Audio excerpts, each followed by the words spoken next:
عزیز بھائی، جس طرح ہم اپنے بچوں کو دیکھیں، بہت سارے ماں باپ کے پاس گنجائش نہیں ہوتی، لیکن اس نیت سے کہ بچوں کے دل ٹوٹ جائیں گے، عید پہ کیسے گزارا کریں گے، مشکل سے بھی کپڑے خرید کے دیتے۔ اس طرح ہم اپنے بچوں کو بھوک سے، پیاس سے، مایوسی سے بچاتے ہیں۔ اس طرح ہمارے رب نے ہمارے ذمے لگایا ہے کہ تم اپنے بچوں کو کوشش کرو دوزخ کی آگ سے بچانے کی۔ حضرت عمر فاروق رضی اللہ تعالیٰ عنہ نے عرض کیا تھا، یا رسول اللہ صلی اللہ تعالیٰ علیہ وسلم، اس آیہ کریمہ کا معنی کیا ہے؟ تو محبوب کریم علیہ السلام نے فرمایا، عمر، جن چیزوں کا اللہ تمہیں حکم دیتا ہے تم اپنے گھر والوں کو ان چیزوں کا حکم دو، جن چیزوں سے رب رسول تمہیں منع کرتے ہیں اپنے گھر والوں کو ان سے روکو، اپنے گھر کے اندر نفاذ دین کرنے کی کوشش کرو۔ میرے بھائی، بہت زیادہ آزمائش ہے ہمارے گھروں میں، بے چینیاں ہیں، اضطراب ہے، بچوں میں سختی ہے، بہن بھائی ایک دوسرے کے ساتھ لڑتے ہیں، مزاجوں میں تلخی آ گئی۔ کیوں بھلا؟ اس لیے کہ ماں باپ کو جو بہترین کردار اور جو حسین طریقہ گھر میں اپنانا چاہیے تھا، بچے تقریر باہر سے سنتے ہیں لیکن وہ فالو اپنے ماں باپ کو کرتے ہیں۔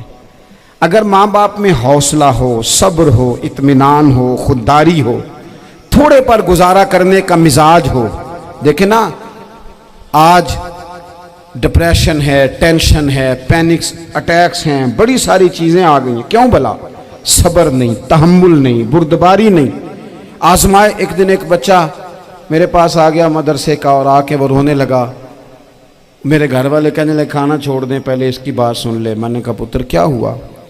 کسی نے مارا ہے کسی استاد نے؟ کہنے لگے، نہیں حضرت، گھر فون کیا تھا تو میری اماں اور ابا کی لڑائی ہو رہی ہے۔ بچہ کانپ رہا ہے، ٹانگیں کانپ رہی ہیں۔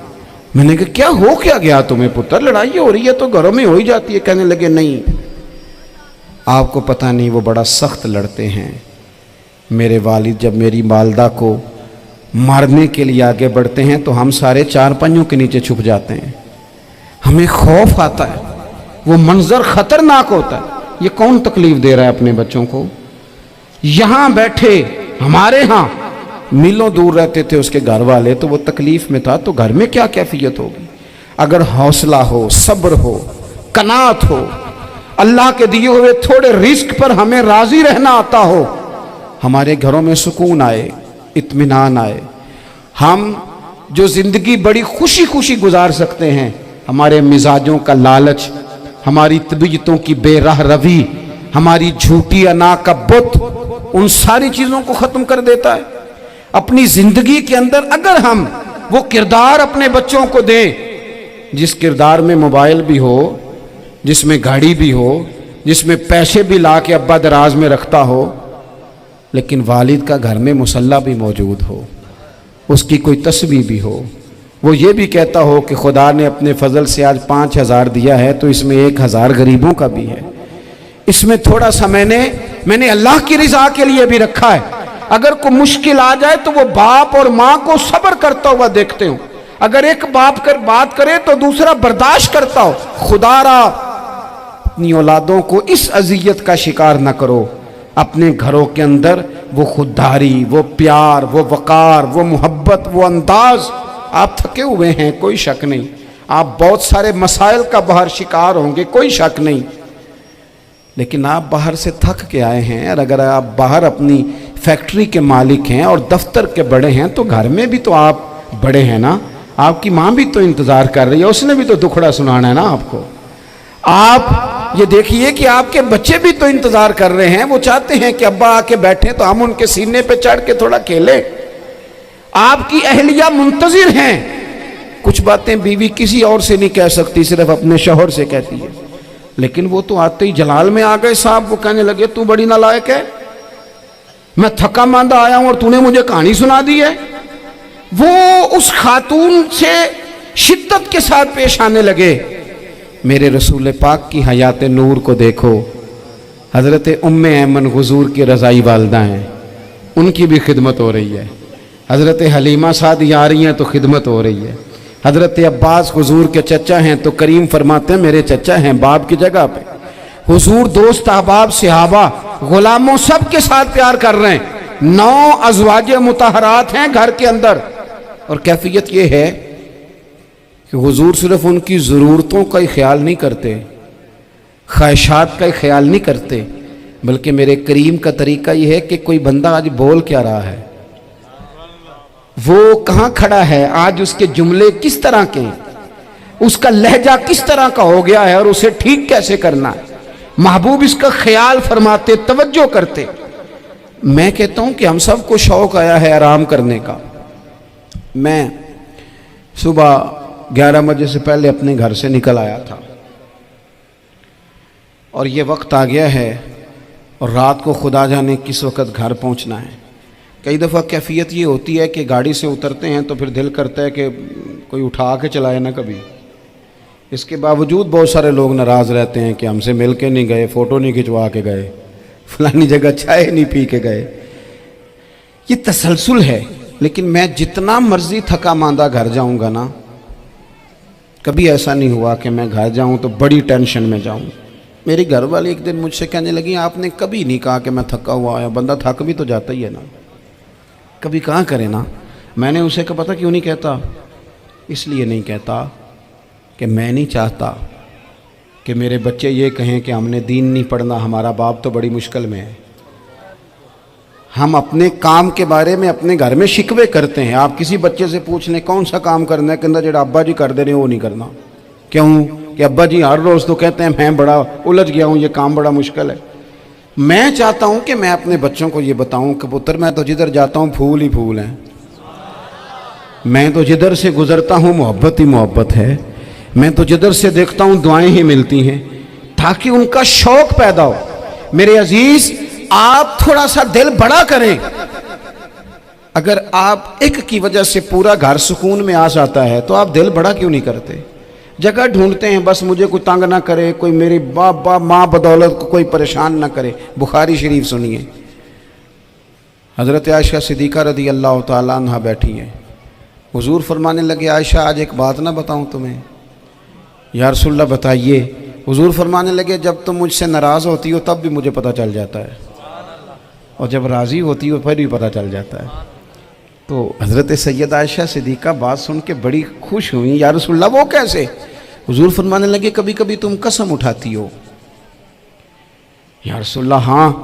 فرمایا جب ہوتی ہو نا راضی، خوش، تو پھر کہتی ہو مجھے رب محمد کی قسم صلی اللہ علیہ وسلم، پھر تم میرے نام کے ساتھ رب کریم کا نام ملا کے قسم اٹھاتی ہو، رب محمد کی قسم۔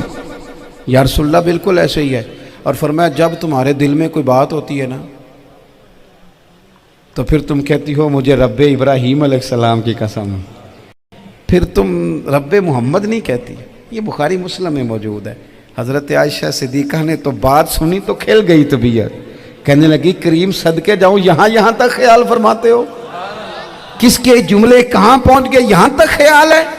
فرمایا مجھے پتہ چل جاتا ہے کہ تمہاری کیفیت کیا ہے، کہاں کھڑی ہو۔